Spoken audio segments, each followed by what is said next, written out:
back down and shut your trap. It's time for Keeping It Sports with M3. Are you ready? Are you ready? Well, I'll need some beer. Are you ready? You have to ask me nicely. Come on now, don't be bashful. Are you ready? Are you ready for Place for the best sports talk and news surrounding each league. I can prove it with my usual flawless logic. Hey man, this time we're gonna do it my way. What's your name again? And now, here's your host, M3, Mike Rosansky.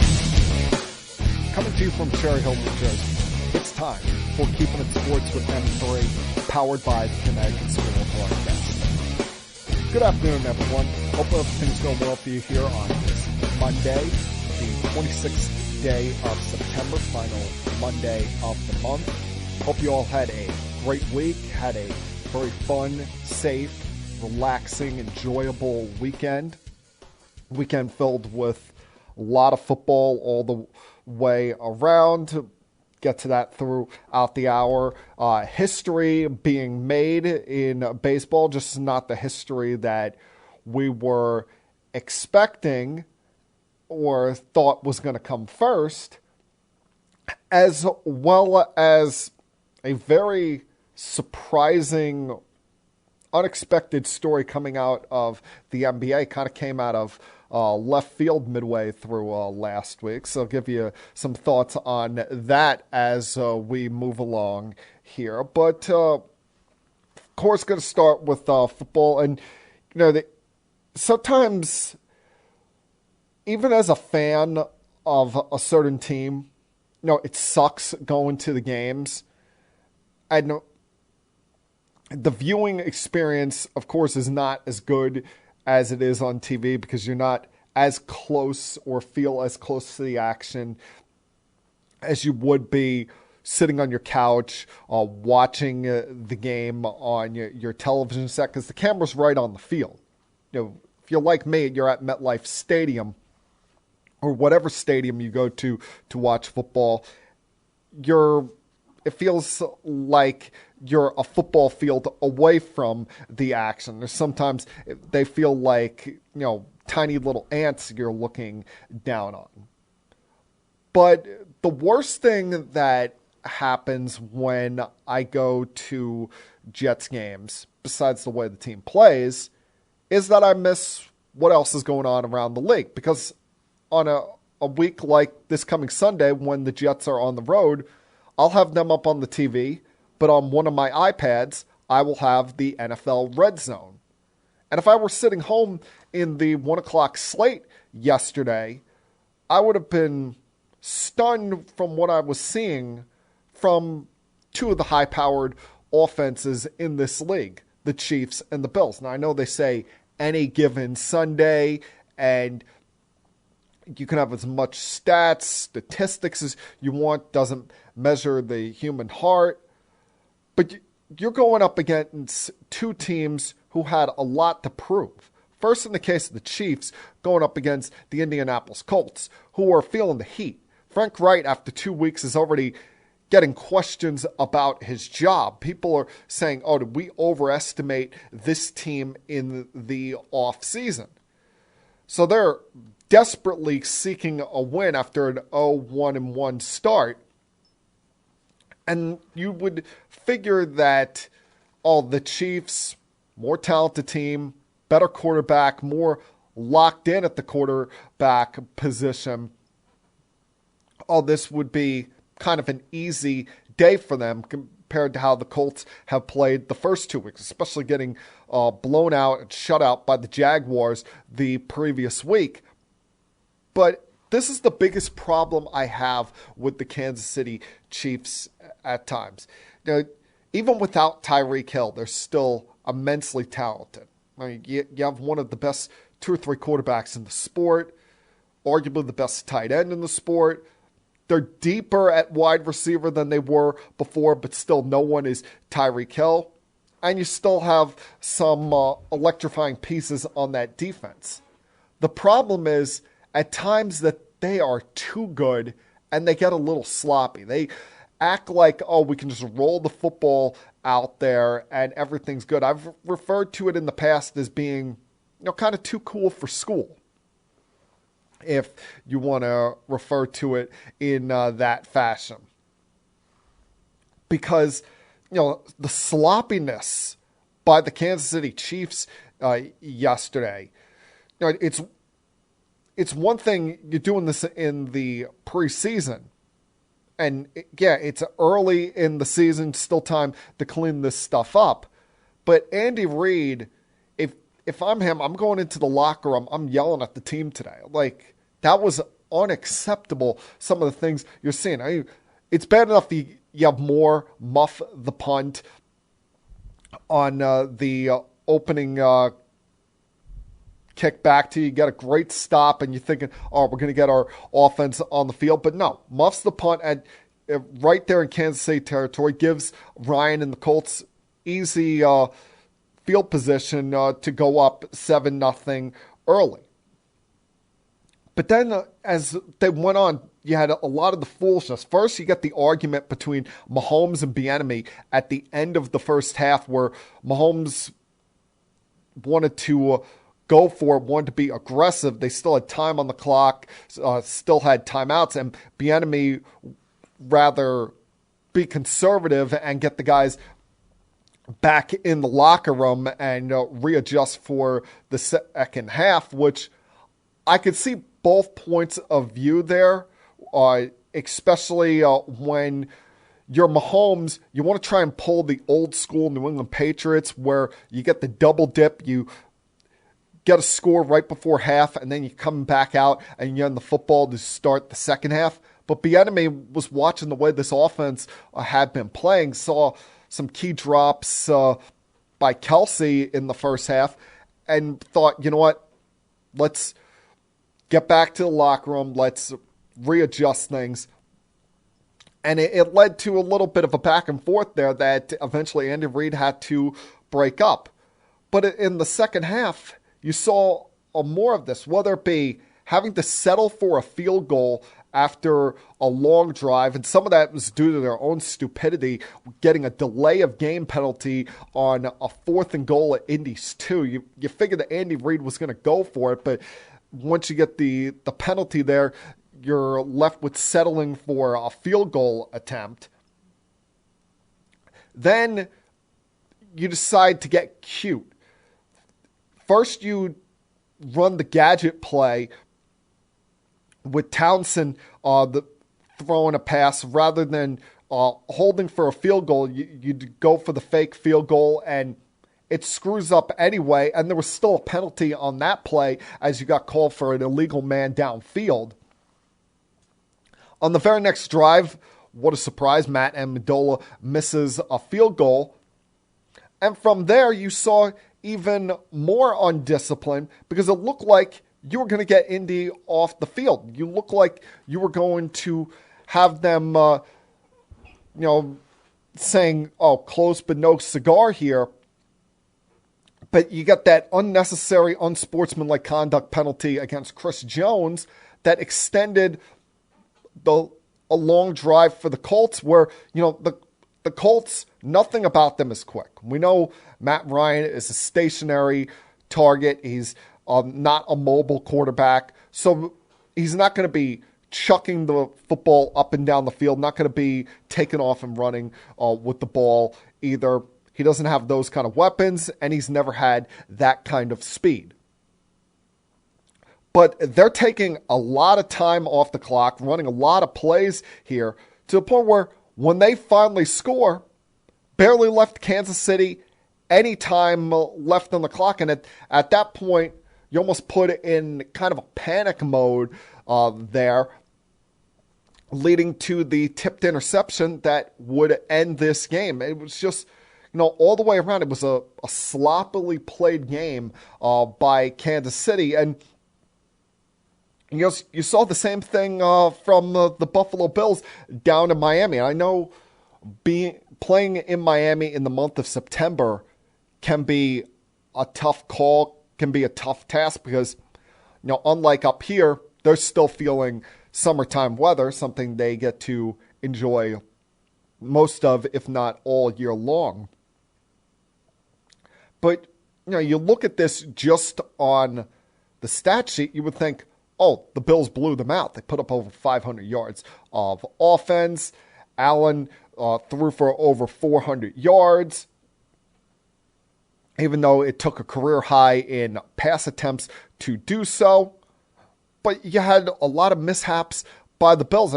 Their offense comes out strong, drives right down the field for an opening drive touchdown. And it looks like they're going to go up by 2 scores early with their defense, even with missing 5 defensive starters and the 3 guys in your secondary. They were going to take a quick early lead, but Allen, you get the strip sack in within the 5-yard line to give easy running room for Chase Edmond to tie up the game. Then you have the craziness at the end of the first half where Allen wasn't able to get off the spike. I don't know if he was trying to go for the old Dan Marino fake spike or try to fake them out or something, but you could clearly see he was frustrated with how that final sequence was, with how he had to just settle for some little short pass to the sidelines to Diggs to end the half. But their offense surprisingly stalled in the second half. And you would have figured that they had the Dolphins defense tired out, gassed and exhausted with how much they had the football. They had the football for over 40 minutes yesterday. And in that kind of heat, you figure it's going to slow Miami's defense down. But the Bills, much like the Chiefs, were their own worst enemies.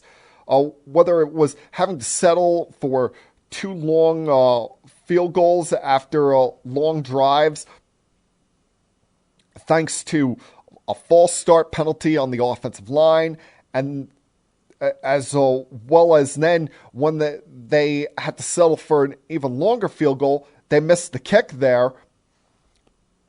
And then the theme for the Bills in the second half seemed to be long drives, because they were having these 17, 20 play drives, eating up a lot of the clock, taking away chances from Tua and the Fins. But on the second field goal try, that they had to settle for there. They missed the kick after incompletions to both Diggs and McKenzie there that would have put them up by 10 and had the Dolphins scrambling, because outside of one long pass from Tua to Waddle late in that fourth quarter, the Dolphins didn't have much of offense yesterday. They were very much opportunistic with how their offense was. But they sometimes it's better to be lucky than it is to be good. They took advantage of the blunders by the Bills, the mishaps by them. Even had a mishap of their own with the Tom Morstead butt punt. I guess that's what we're now calling it. But even then, the Bills were not able to capitalize on that short field there after the safety and settle for a heartbreaking loss there. Now, I know that there's a lot of Bills fans that are upset, annoyed with some of the penalties that weren't called when it looked like, Christian Watkins and Melvin Ingram were taking liberties with Josh Allen throughout the day. I'm sure those tapes are going to be sent to the NFL front office by the Bills or by someone, and the NFL will be more of in a watch-out mode next week when it comes to Allen going forward, because he's been hit a lot this season and hit a lot so far in his career, too much for, the football fan in me's liking. But maybe you can use this as somewhat of a, I don't want to say humbling experience, because the Bills do have one of the best fan bases in the sports. I never really viewed them as kind of, prickly fans or obnoxious fans like I do with certain fan bases in this sport. But hey, you use it as a motivating factor. You use it as something saying, hey, we made a million mistakes, but we were still right there in it in the end. But when your teams like the Bills and the Chiefs, you can get away with your mistakes. You can get away with certain poor play. Unlike if you're a fan of the team I root for, the New York Jets, who seemingly can't handle prosperity, seemingly can't handle, good things happening to them. I'm not even in the building yet yesterday, and they're already allowing the Bengals to march right down the field for a touchdown on the opening drive. You'd think that team, that defense especially, would be jacked up, ready to go, geared up for a Sunday game against a desperate team, quite frankly, that has started off slower than most people's expectations. And listen, while there was a lot of chance throughout that game for Mike White, a lot of chance for people wanted to see Mike White come in and be the Jets quarterback, it really would not have mattered who was the quarterback of this team yesterday. Yeah, Flacco was not good, and it's time for him to go back to the bench and just hold the clipboard. But what can you expect when you have a guy that has no mobility and has a, quite frankly, crap show for an offensive line? And you have Font playing out there with a bad knee. You're not sure if you're going to be getting any of these injured guys like Dwayne Brown back. And look at the Bengals. It wasn't like they were running blitzes all game. It's one-on-one matchups. They're rushing 4 guys. They're winning their matchups and blowing right past the Jets' offensive line and making life a living hell for Joe Flacco. Would have made life a living hell for anybody that was quarterback for the Jets yesterday. But the problem is the Jets, still lack discipline in a lot of areas. And this has been going back years. These penalties, well, they only got called for 4 yesterday. 2 of them were, backbreaking. 2 of them were really like, what the hell are you doing? Will it be John Franklin Myers' unnecessary roughness penalty where the referees are going to have their eyeballs on you? I don't care if, he was already falling to the ground as you had your hands on him. The fact is you took an extra step and you did what they call pancaked him by falling right on top of the quarterback. They're going to throw that penalty flag every time for that. The one that had me even more aggravated, even though, with that penalty, the Jets would have gotten off the field. It was a 3rd down. Instead, 2 plays later, you're looking at Tyler Boyd marching right past the Jets secondary for a long touchdown. But what had me even more annoyed is, for some reason, and I guess it's because I'm kind of an idiot, I stayed the entire game yesterday. I stayed till the clock hit 0. And the Jets started driving down the field in the 4th quarter, started to actually look like a competent offense, even after whatever the injury scare was to Garrett Wilson in the first half. He showed a lot of toughness, rebounded, and continued to play on there. But they're driving down the field looking like maybe they can make it a 1-score game. You got 2nd and 6 in the red zone, and I see Corey Davis get called for an unsportsmanlike conduct penalty because he's getting in a jawing matchup and decides to grab the face mask of Eli Apple. Burnt toast, the worst corner in the NFL, a guy who, let's face it, the only reason he sees playing time is because his coaches realize, yeah, he sucks, but let's put him out there because maybe he'll piss off the opposition to the point where we can get some cheap penalties caused against them. He's been that way his entire career, whether it be with the Giants, the Saints, now with the Bengals. That's all he's out there to be, is an instigator, and Corey Davis fell for it, hook, line, and sinker. And I'm not saying the Jets would have came back and won the game because they were still down by 15. They would have had to have had a miracle. And last I checked, the Cleveland Browns were not in the tri-state area, so they wouldn't have been there to muff a onside kick attempt. But you got to be cooler than that. You got to keep your composure. And now we're sitting here with the Jets, at 1-2. I guess anybody out there that was writing articles, trying to create headlines saying that, maybe the Jets should stick with Joe Flacco. Notice you haven't seen any of those headlines yet. I think it's all but official that Zach Wilson is going to be coming back next week. But even then, how's that going to help? How's that going to make any changes here when you consider you're going up against a Pittsburgh Steelers team that might be a little bit desperate in their own right, that might be, seeking some,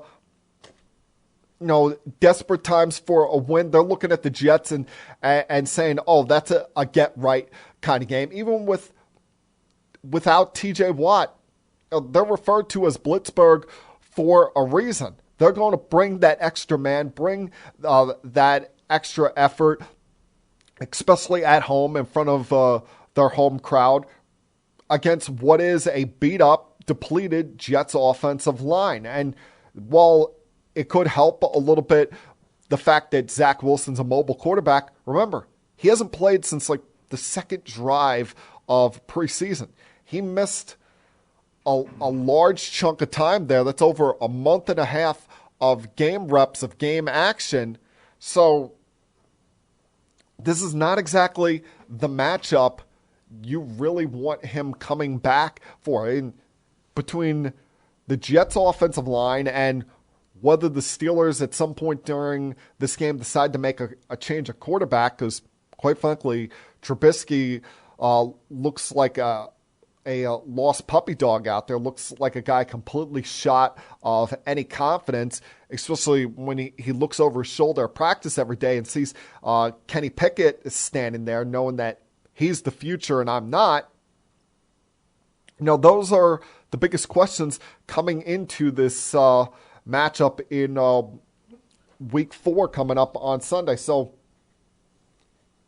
a lot of things to take from this. You saw blunders by the Chiefs and Bills, but you figure those teams will rebound. They're too good not to.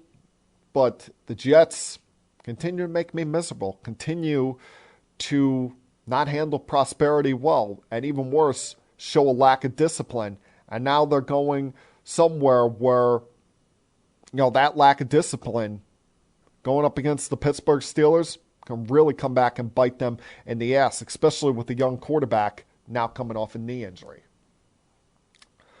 All right, got to take my first break of the podcast, but a lot to get to for the next about 40 minutes or so here. Give you some more thoughts on what else went down in week 3.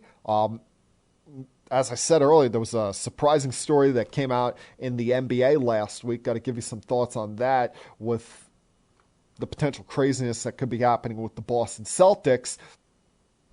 And mix in some baseball as well, with history being made, history still being chased after, and a big, and I mean big, 3-game series coming up this weekend. So, a lot to get to over the next 40-45 minutes or so here. Please, sit back, relax, put your feet up if you feel like it, and continue keeping it sports with M3. I'll be back.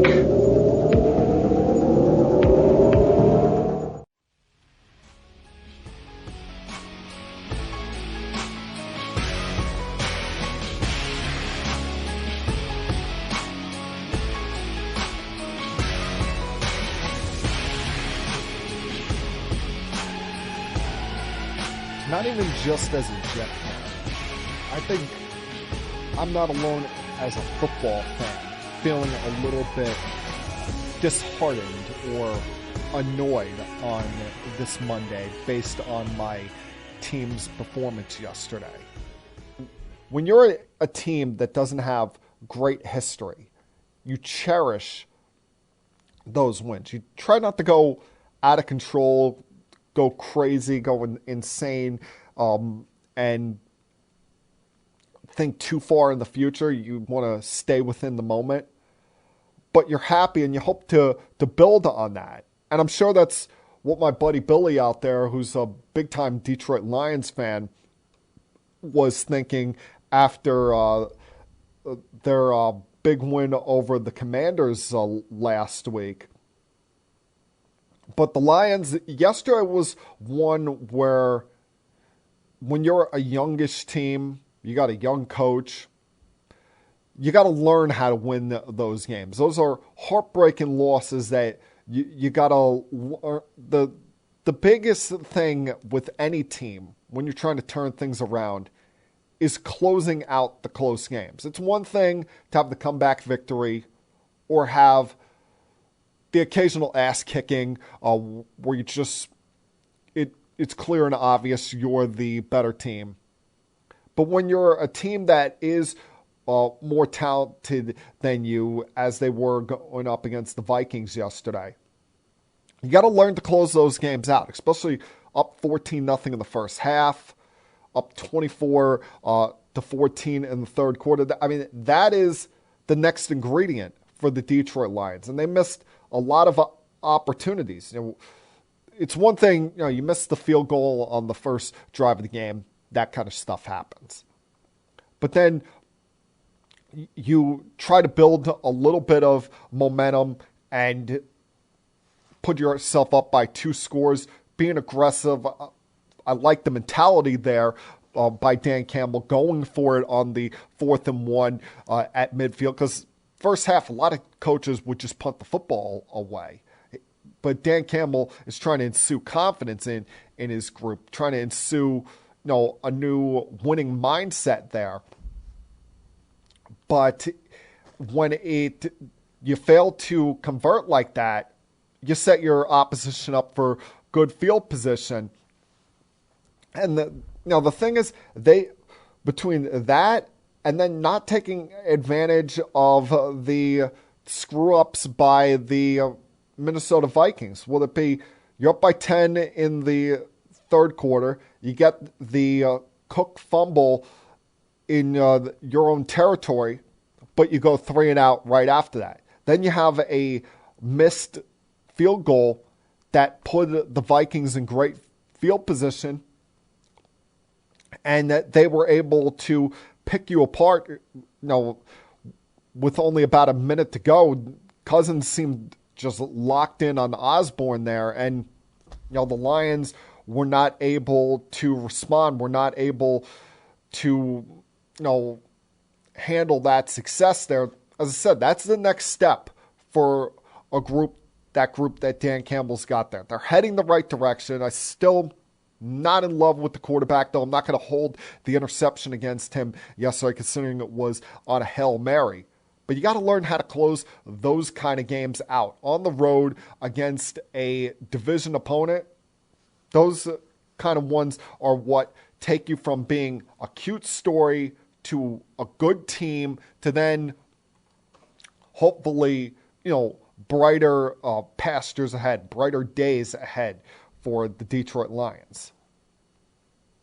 We need to do a witness protection program for any Las Vegas Raider fans out there, because they've got to be pulling their hair out. They've got to be going insane.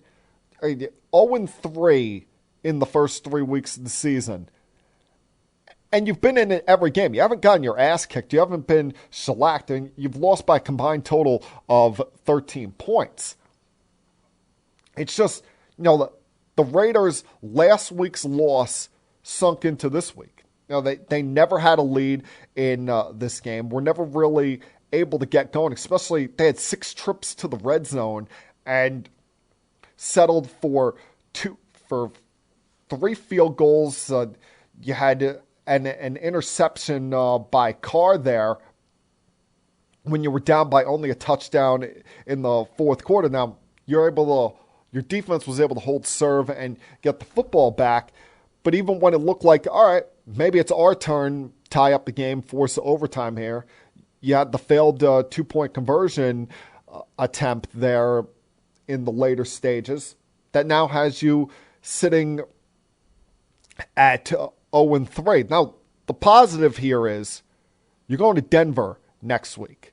And so far, I've not been impressed by Denver. Denver's 2-1, but could very easily be 0-3, just like you guys. Their offense last night did not inspire any confidence in any football fan out there. They got very fortunate that all of the 3 and outs they had throughout that second half did not come back and bite them in the rear ends, and that Jimmy Garoppolo and company were a walking turnover last night.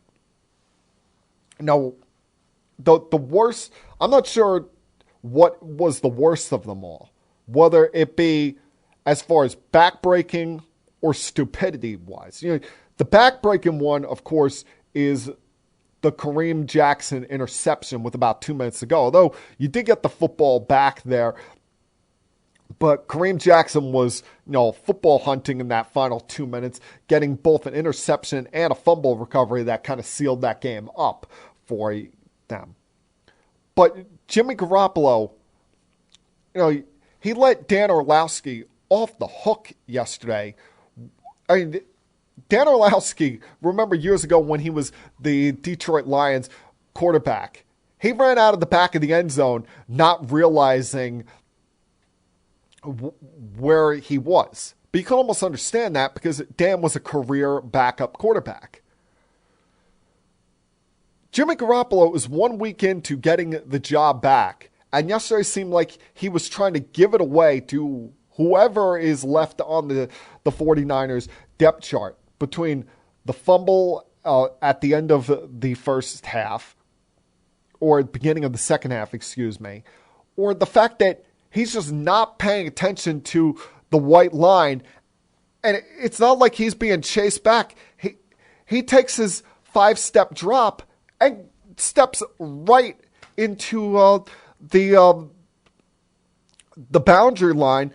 That kind of actually bailed him out because he did throw an interception on that play, so kind of, weirdly helped him out. But, they had a chance to take advantage and have back-to-back victories here, take advantage of all the mistakes of the Broncos last night. And instead, the Broncos are a very unimpressive 2-1. Now, there's still time. You got a rookie head coach, but my guy Russ, he has not looked great so far, and it's been anything but Broncos country, let's ride. Now, if Aaron Judge is playing his hand well when it comes to contract negotiations or contract extensions, he must have given a script of how to do this to Lamar Jackson, because Lamar Jackson is off to an insane start these first 3 weeks of the season. Lamar Jackson, we all know the whole contract situation with him. He's not talking about it until the end of the year. Well, he's gambling on himself, and so far, he's winning. So far, through 3 weeks, if we're giving out an MVP of September, you're looking at it. Right? Because he's already thrown 10 touchdowns, has over 1,000 yards of combined total offense, has run 2 more in himself. And yesterday, he wasn't overly impressive throwing the football, made the plays when he needed to do so. But between what he does through the air and, of course, what he does on the ground, he's as electric a talent as there is. He became the first player in the Super Bowl era to have 3 or more passing touchdowns and 100 rushing yards in consecutive games. And now that's the thing. Last week's comeback by the Dolphins cloudies up what was a phenomenal performance by Lamar. It wasn't their fault that it wasn't his fault they blew that lead. He should be sitting here 3-0 and, be completely on top of the world right now. Now, the Ravens, well, they're happy they have him, and they're happy to be 2-1. There's not much happiness on the other side of the field in that game, as the Patriots, just like Jimmy Garoppolo, were a walking turnover yesterday, but now are going to have to do things for some time, for at least the foreseeable future, without their quarterback, Mac Jones, who, he's lucky. In one way, he's lucky that he didn't break his ankle on the hit by Calais Campbell. Because, breaking a bone just flat out sucks.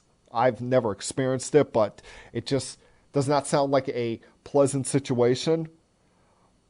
But it does sound like he suffered the dreaded high ankle sprain. And that's probably going to knock him out for anywhere from 4 to 6 weeks, and that can tend to linger. So we're probably looking at November before this kid takes the field again. And the Patriots offense was terrible with him. How are they going to look now without him? Especially when you have a former defensive coordinator and special teams coach running their offense.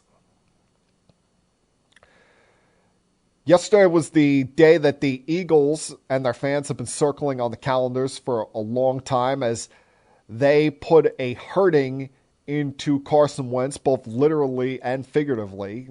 Sacked 9 times throughout the game, and the beating that he was taking from Brandon Graham and company couldn't have been as bad as the emotional toll he was taking looking out on that field and watching Jalen Hurts do what he couldn't.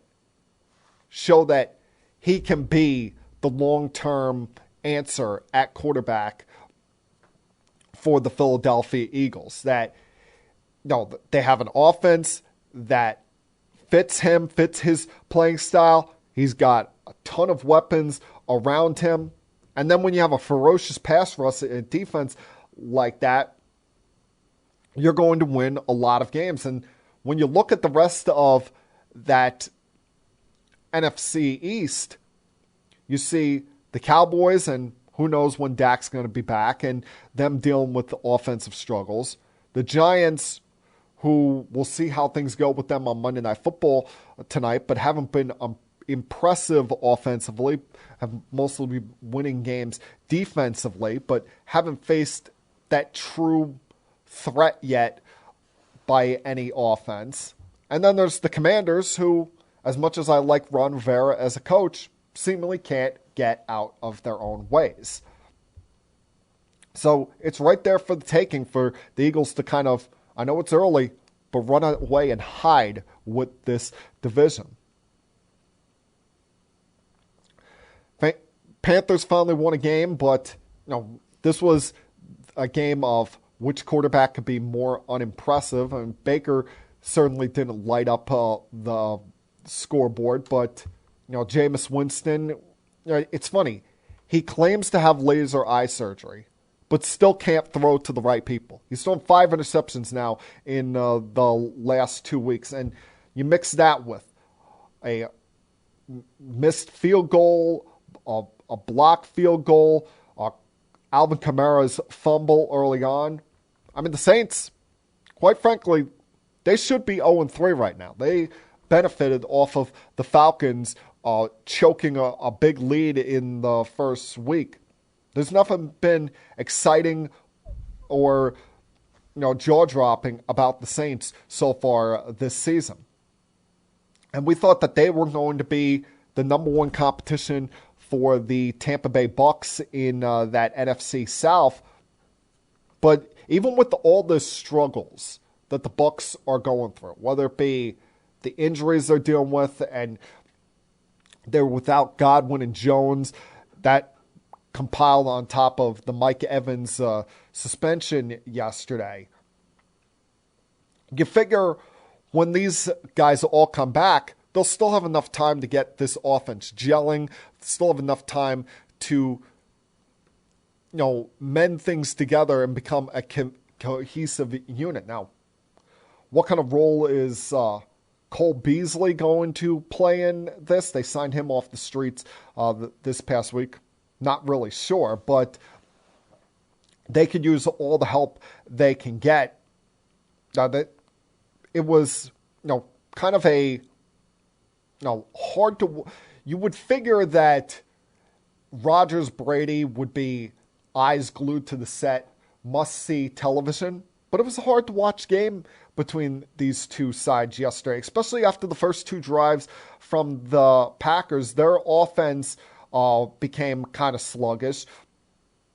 With Aaron Jones' fumble that you thought was going to breathe some light into the Buccaneers.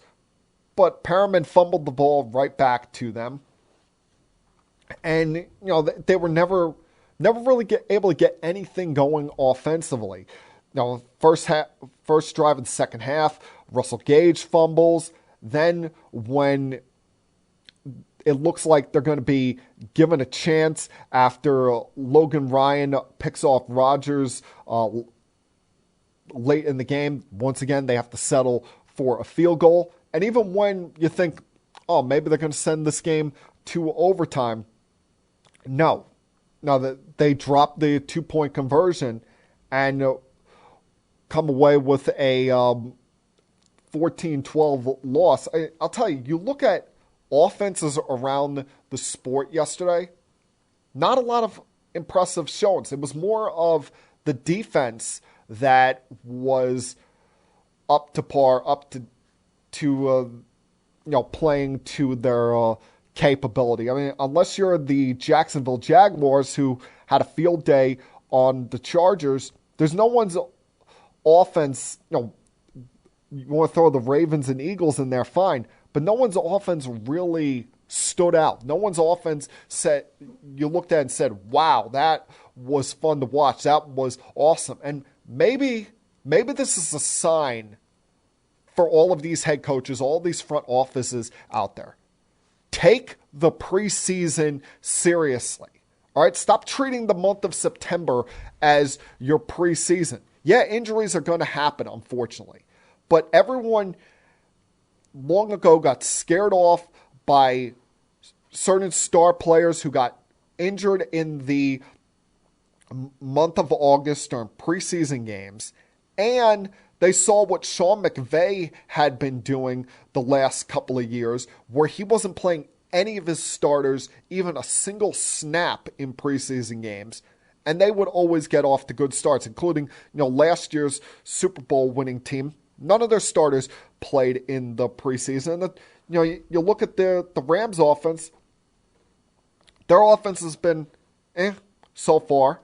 No one's, outside of Lamar Jackson and Jalen Hurts, no one is really dominating offensively so far. We thought the Bills were, but they came back down to earth yesterday against the Dolphins. So, to all of these coaches, all these front offices, take the preseason seriously, especially when you're charging us fans an arm and a leg to get into those. If we're going to take it seriously by dishing money out of our wallets, you guys take it seriously and play your guys at least a few series, a few reps in these games, rather than them sitting on the sidelines in warm-up gear drinking Gatorade. All right, going to take another break here, but when we come back, turn my attention to the NBA, where this story I still seemingly can't get my head around. Continue keeping it sports with M3. I'll be back.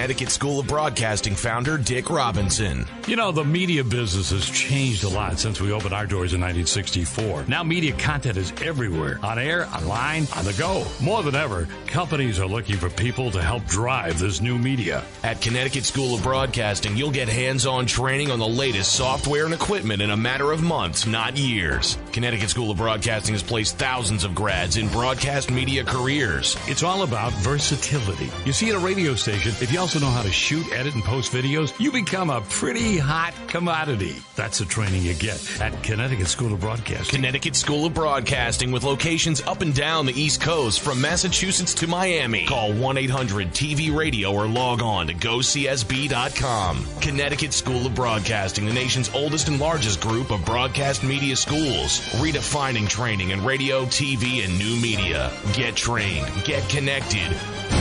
1-800-TV-RADIO.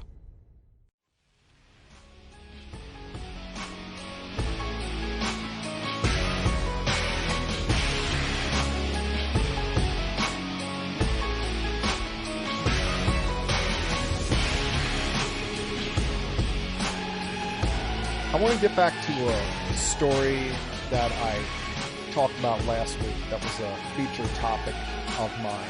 And quite frankly, it's a shame that it came to this. It came to public embarrassment for this move to be made. But it was announced the other day that recently suspended, disgraced, embarrassed Phoenix Suns and Mercury's owner, Robert Sarver, has began the process to sell both franchises, which all I could say is, don't let the door hit you in the ass on the way out. And I understand somewhat the difficult position that Adam Silver's in, because he works for the owners. He may be the commissioner, but they pay his salary. So, he's got to get, at least 3/4 approval to get a move like this done when it comes to kicking an owner out of the sport, especially when it comes right before training camp. It's not like this with the Donald Sterling situation where that was right before the playoffs and you had the pressure from advertisers and pressure from players threatening to boycott playoff games. I think if this was even closer to the start of the regular season, maybe you would have felt more pressure from the players to get this guy kicked out and have him fully embarrassed on the way out the door. But I want to give credit to a guy that I know he's not the most popular guy in the world, but he's always been one of my favorite players in the league, and he keeps it real in his own right. And that, of course, is Golden State Warriors forward Draymond Green, who last week on his podcast was talking about this and said, hey, it should be put up to some kind of vote, put up to a vote amongst the owners, amongst the people in charge, and make those results publicly known so that we know who is and who isn't voting for this guy to get out of the sport. And I'm sure when those comments were made, then you start to see some of his fellow owners that are buddies of his, which I don't understand why you would be a buddy of Robert Sarver, that started to put the pressure on him, telling him, you know what, you bought this team for $400 million. You can get $2 billion off of this now, selling them. Just move on. You're leaving in a disgraced position, but you'll be making a lot more off of this than you did buying it. So thankfully, in the near future, the Phoenix Suns will have a new owner. I just wish that it would have came in more embarrassing fashion than this, with Adam Silver putting his foot down and banning this guy for life rather than the players and their comments having some kind of impact. Although I do appreciate the likes of LeBron, CP3, and Draymond Green speaking out as they did. It should not have taken them. It should have taken common sense by Adam Silver to get this done. He's, in my opinion, the best commissioner in all of sports, and I thought the way he handled this, although being pressured by working for 29 other owners as well, I thought this was a rare L during the Adam Silver regime. Now, the other thing that happened in the NBA last week, and basketball's coming back slowly but surely, people. Training camps get open this week. I think we're about 10 days away from preseason games getting underway. But unless I missed something, there was no whispers. There was no questions about this, no thought about this being a possibility until later in the day on Wednesday. But late Wednesday into Thursday, the Boston Celtics announced that they are suspending head coach Ime Udoka for the entirety of the 2022-2023 season for what was initially reported as violation of team guidelines. And you're wondering, what the hell did this guy do? Well, you saw both Woj and Shams were very quick on their reporting and very diligent with their reporting, always getting the facts.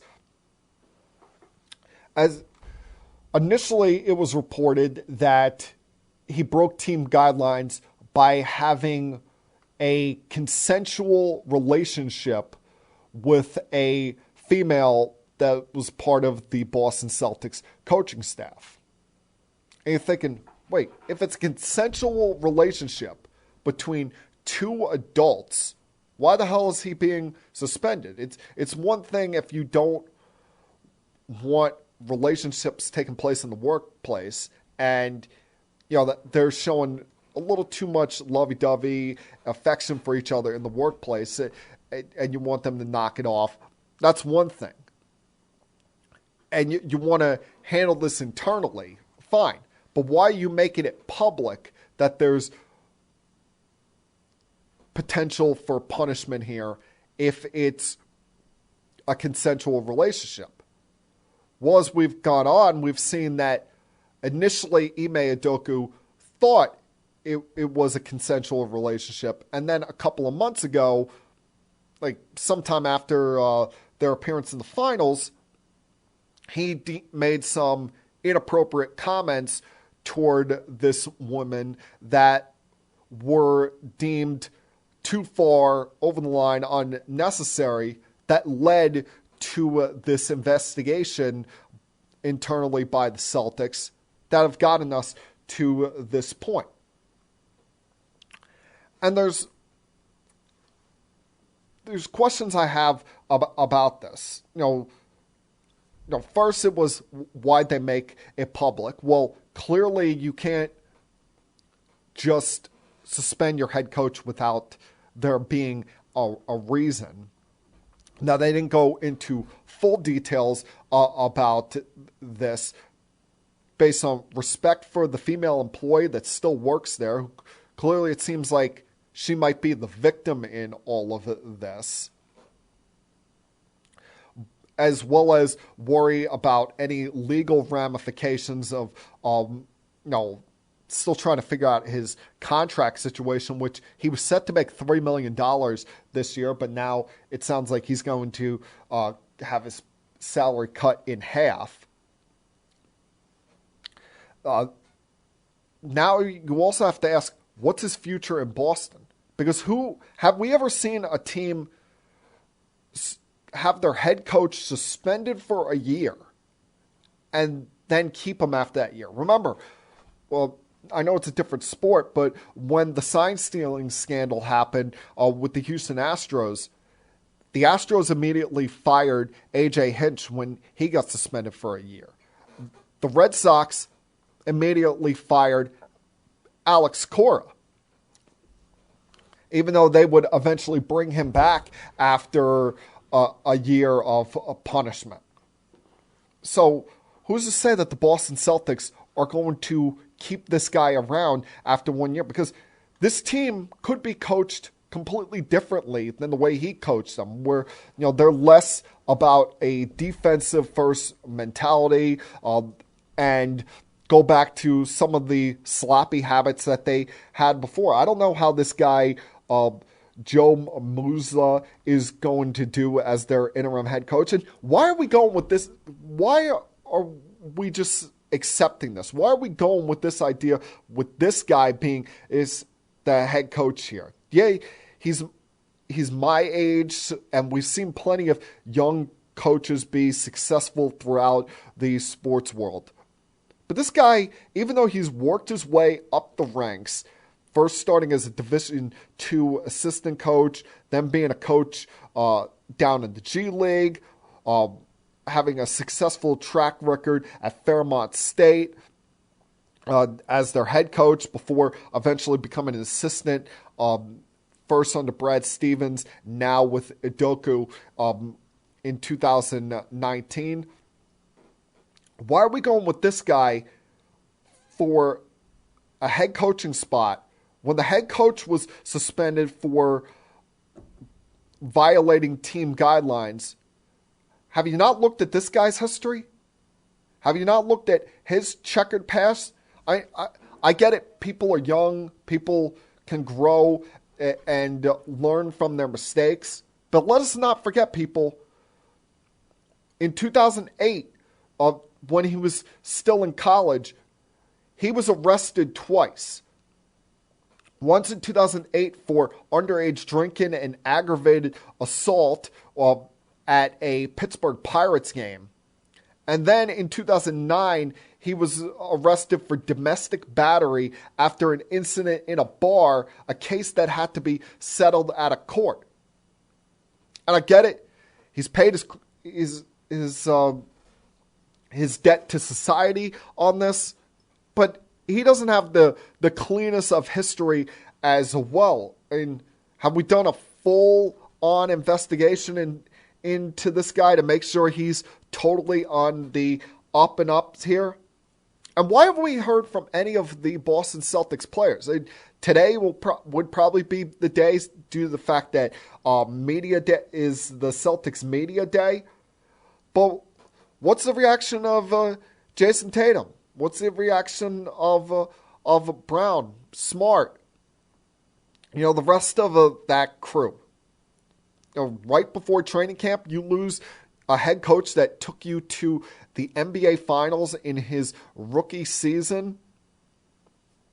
I don't know, dude. All of this, it feels like a very weird story that I don't think that we totally have all the facts to just yet. Like, I'm glad that the Celtics have shown respect to that woman and not put her name out there in public. Because remember, last week there was a lot of speculation. There was a name initially put out there that it turned out that this was not the woman involved in this thought to be consensual relationship with Udoka. And so she faced a lot of public criticism, a lot of public heat. And you even saw Brad Stevens, he had a look of being very uncomfortable during the press conference on Friday, but also, saying, quote, "We have a lot of talented women in our organization, and a lot of people were dragged into that unfairly." So, respect them for that, but I think there's a lot more to play out here as this year goes on. See if at some point do they cut bait with Ime Udoka, which I think the only reason they're not doing it now is out of fear that somebody fires their head coach and picks him up right away, because this isn't the end of the line for him. I think this will be the end of him as the head coach of the Celtics, but he's going to get another job. Now, he made a big mistake here. Thankfully, there was no battering or assaulting of a woman here. Well, what he did was disrespectful and shameful, especially considering he was in a relationship as well at the time. Now, he's going to get another chance at being an NBA head coach here. So while it may be the end of the line for his story in Boston, not going to be the end of the line for him when it comes to his story as a head coach in the NBA. Going to take one last break here, come back, finish things up for this week. Keeping it sports with M3. I'll be back.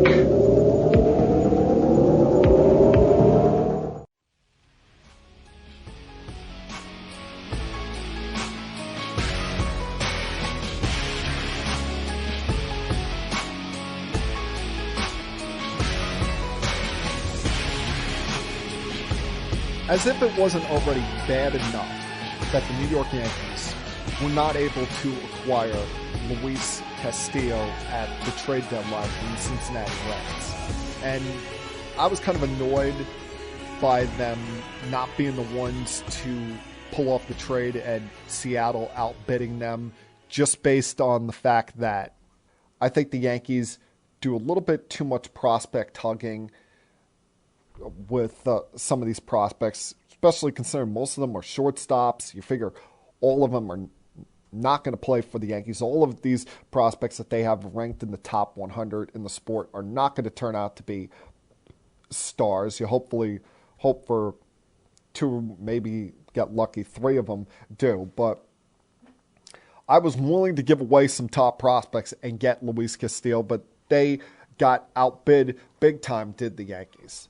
Well, it's been a double whammy because, first off, Frankie Montas, who they had to settle for as their backup option, has sucked since coming to the Yankees. And add on top of that, now he's on the IL where you're not even sure if he's going to be back, A, during the regular season, and B, if and when he does come back, there's not enough time to stretch him back out as a starter. He's likely, if he's part of the postseason roster, going to be only a bullpen piece.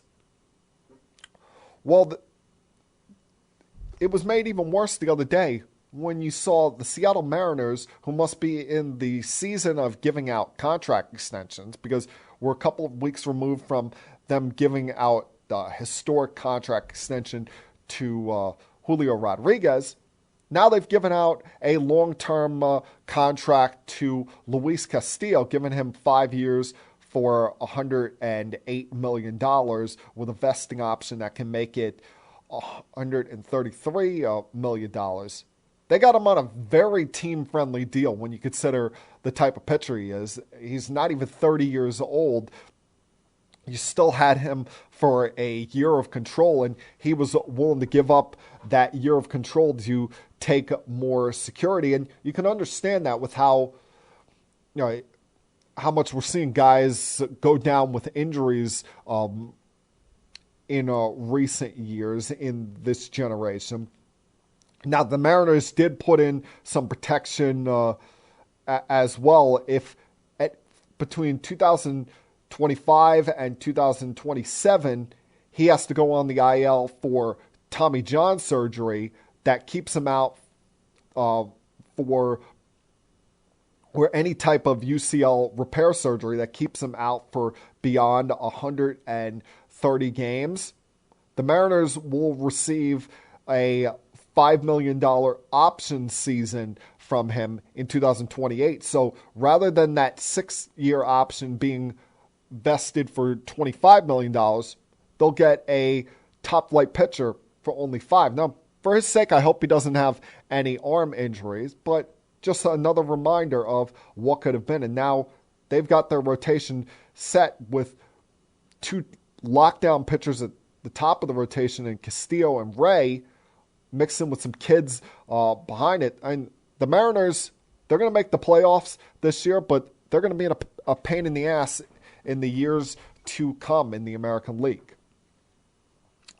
Congratulations to Albert Pujols, who on Friday night joined rarefied air as he hit both his 699th as well as his 700th home run of his historic legendary career, joining now Barry Bonds, Hank Aaron, and Babe Ruth as one of only 4 men in history to hit 700 home runs. And let's face it, this year has taught us a couple of things.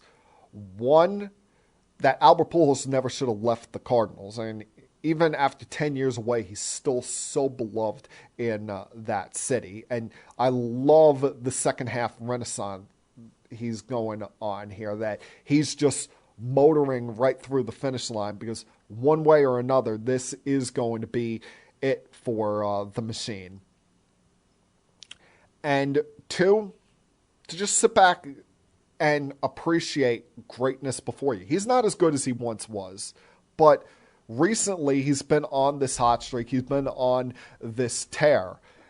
And those years with the Angels where it got off to a good start statistically, but started to fall apart due to injuries and lack of team success, you forget how great this guy was. This guy was an offensive force. He was, as I said, he was the machine when he was with the Cardinals the first time around. And who knows what kind of numbers he would have put up if A, the National League had the DH earlier, and B, he had remained a Cardinal his entire career. Because I do think that started to begin the slow but sure decline of Albert Pujols. But glad to see him get this accomplishment. Glad to see him achieve this.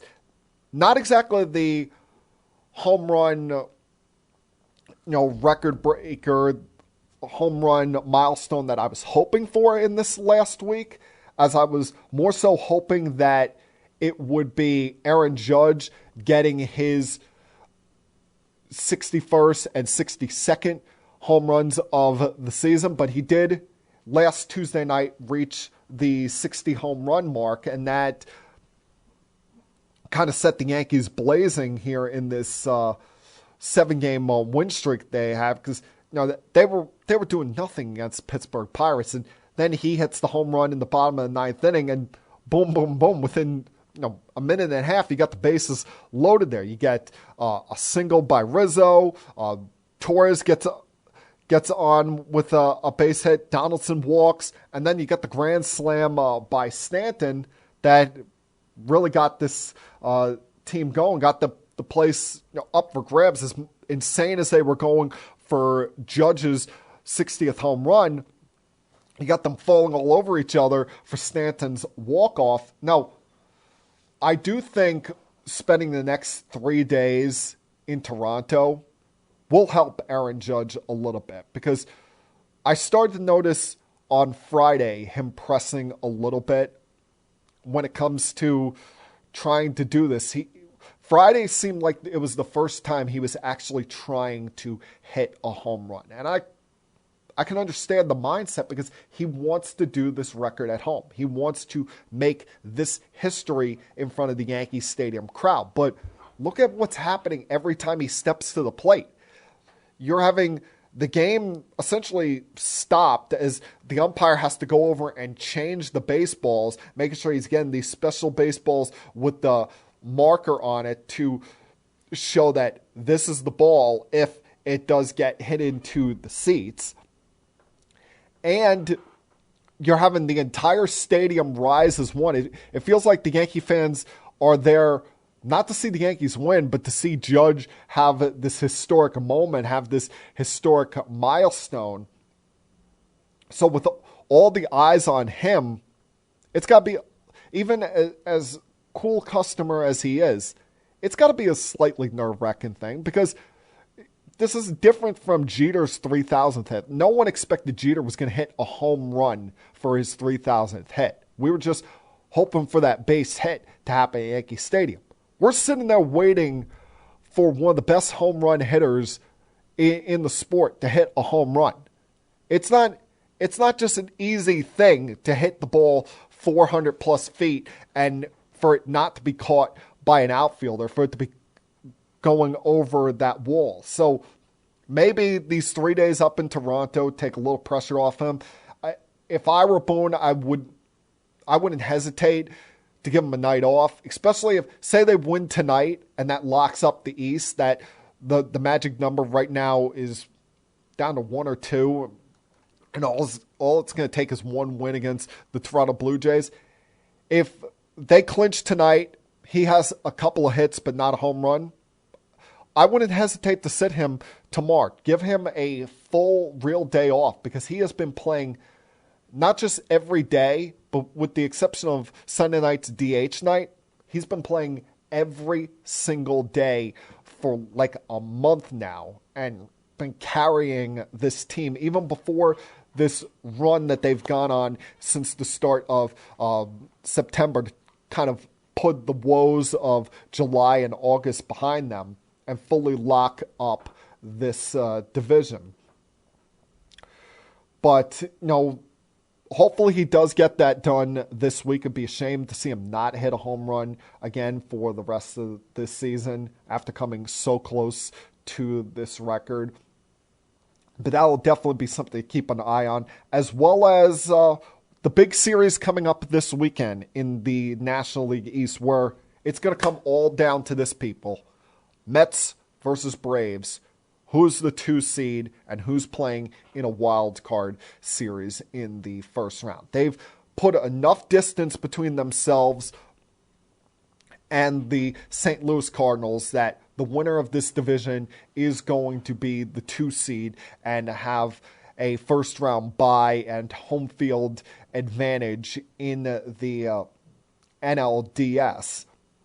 It's just a matter of who gets this done. And some good things have happened for the Mets this week, with not just getting Scherzer back and him pitching well in 2 starts, but you've seen Alonso and Lindor catch fire. Alonso has just been knocking the cover off the ball this week and took advantage of getting a rare late-season West Coast trip to play the A's.